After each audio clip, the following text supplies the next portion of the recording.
Welcome to this episode of Health Reversion.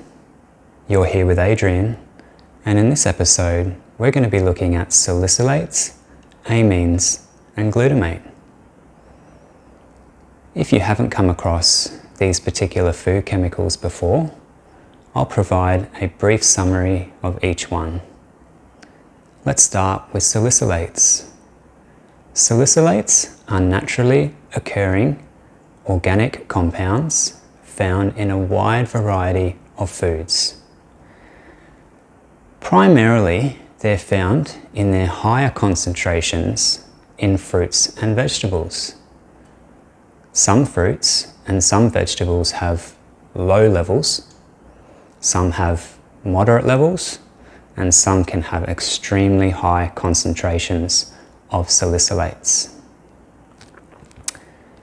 Moving on to amines. Amines are also naturally occurring food chemicals, and they're found in a wide variety of food, but more so in the meats and the aged meat products more so. So if you've got fresh meat, it's going to have that lower level of amines, but as the meat sits around either at the supermarket or in your fridge, the longer it sits there, the higher the concentration of amines will develop on that meat. When we're looking at some aged dairy products, so the original cheese is relatively low in amines, but as the cheese ages, the amines and the concentration of amines increases. And the final one, glutamate. Glutamate is found across a whole range of food products in varying concentrations, and we'll cover off on some of those later in the video. Now, you might be wondering, well, what does this mean to me? How does this impact me? Well, you may find that this has been the hidden culprit for any of the health challenges that you have been experiencing. So if you suffer from, say, headaches and you haven't been able to find the cause, if you suffer from joint pain, muscle pain, arthritis, and someone from the medical establishment has said, oh, well, it's due to this, or it's due to your heritage or that injury that you had then. If you have problems with digestion, if you have issues with skin breakouts, if you have a lot of acne or rashes that develop, there's a whole range of illnesses and symptoms that can be, not exactly will be, but can be related to these naturally occurring food chemicals. Now, does that make salicylates and amines and glutamate, does that make them bad? Are they bad for us? Not at all. In fact, if your life is relatively calm and you're healthy and life isn't too stressful, you might have the occasional challenge, then your body is potentially doing its job properly. The detoxification pathways are working, you're assimilating your nutrients, you're metabolizing these naturally occurring food chemicals, and you're probably not experiencing any problems. So allow me, for those of us that may be experiencing some adverse health issues, let me give you an analogy that is commonly used to describe the levels of salicylates, amines and glutamate that can build up over time in the body. So I want you to imagine that I've got a bucket out in front of me right now. Now this bucket, I haven't been eating foods that are high in concentrations of these food chemicals, so my bucket is relatively low.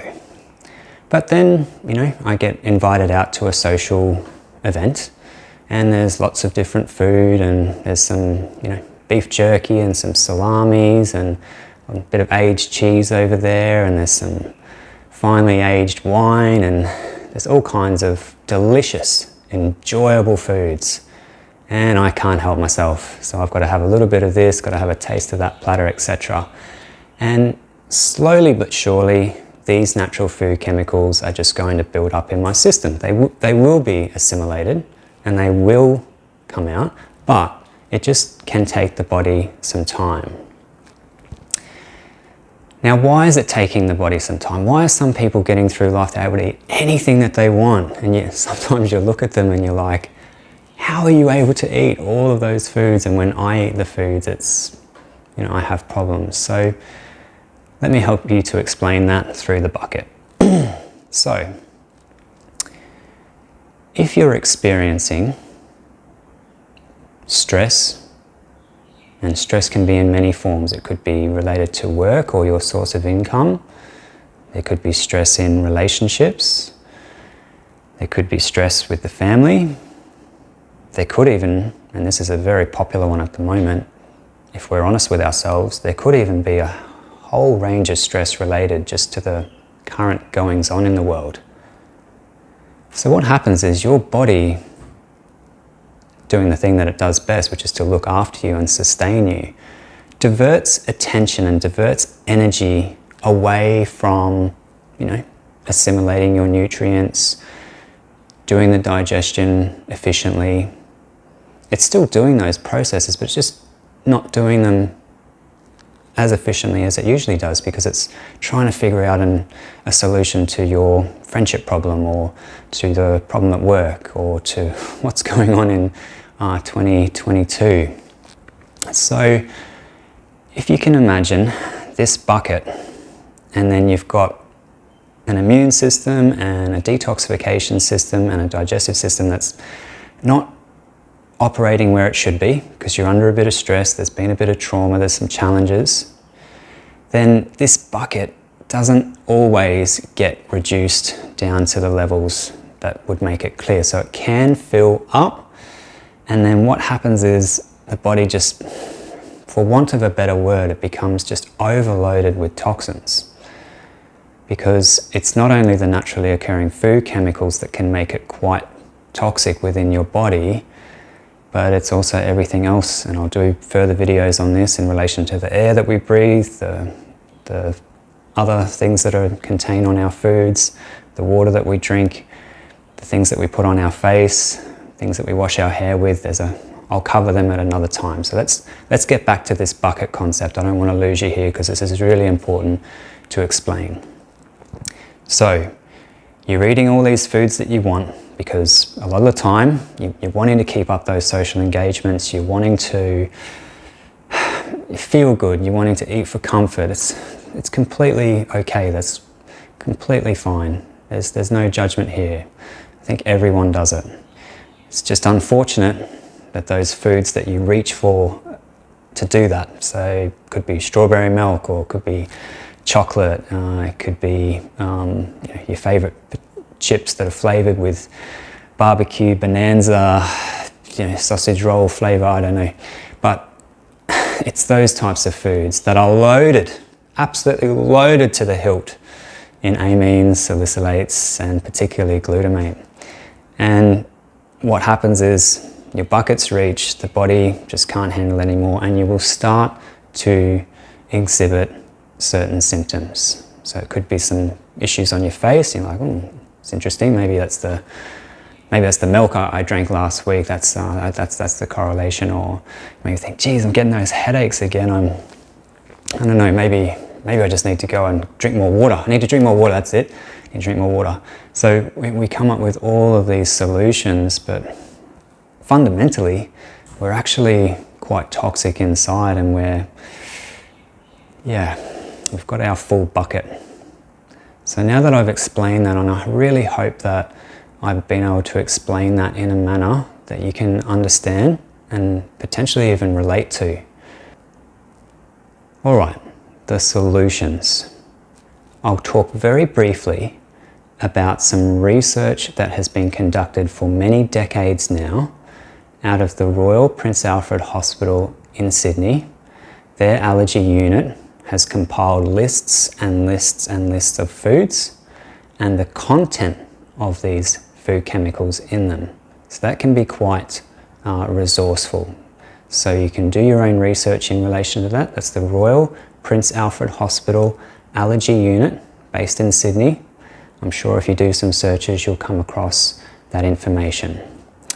So let's get on to the solution now. So the solution, as you may have guessed, and I know this is not what you want to hear. It's not what anybody wants to hear. This is not fun. This is not going to be enjoyable. We reach for these drinks, we reach for these foods because they taste good and they excite our nervous system. They stimulate us. But unfortunately, at this point in time in history, we really need to take responsibility and look after our bodies. And if we are struggling, if we are experiencing adverse health issues and we want to get on top of them so that we can be our best, then this might be something to try. So the solution is to reduce the bucket load, so to reduce the total number of salicylates, amines and glutamates, to get them down so that the body has an opportunity to send them out of the body, to assimilate them, to detoxify, and then you may notice an improvement in your symptoms. I'd love to stand here with a big smile on my face and say, this is only going to take a couple of days or a week, but it may take longer. I want you to be prepared for that. I want you to be prepared to, if you go in and do your research and you decide to really try this, you may need to do this for several weeks. The good news is that you may notice a difference and you may notice a reduction in your symptoms within just a couple of days. Ultimately, you're going to be the experiment. Not what someone else says, not what some supplement over here can do for you. You're going to be the experiment. And you're going to have to experiment with a range of these low to moderate foods to see if it makes any difference. Now, if it doesn't make any difference, excellent. You can go back to eating all of those wonderful foods and enjoy. I'm a little bit jealous, I have to admit. But if you're serious about good health and the benefits that good health can provide to you on the planet right now, not to mention the benefits it can provide to the people close to you and the world in general, then have a look at the 2-day guide that are in the comment section, in the description section of this video. It will give you a kickstart. Now you will need to go to a supermarket or your local farmer's market or wherever it is that you shop and get some of these ingredients. There's no supplements here, there's no magic water, there's no magic solution. You're literally going to need to be eating foods that are in the moderate to low category in order to see if this has or makes any difference. I'd like to thank you for watching this video through to the end. If you have any questions or if I can be of any help, hit me up in the comments below. If you didn't get anything out of this video today, give it a thumbs down. If you did get something out of this video today, please give it a thumbs up and consider subscribing to the channel. In the meantime, keep well, and I look forward to seeing you in the next video.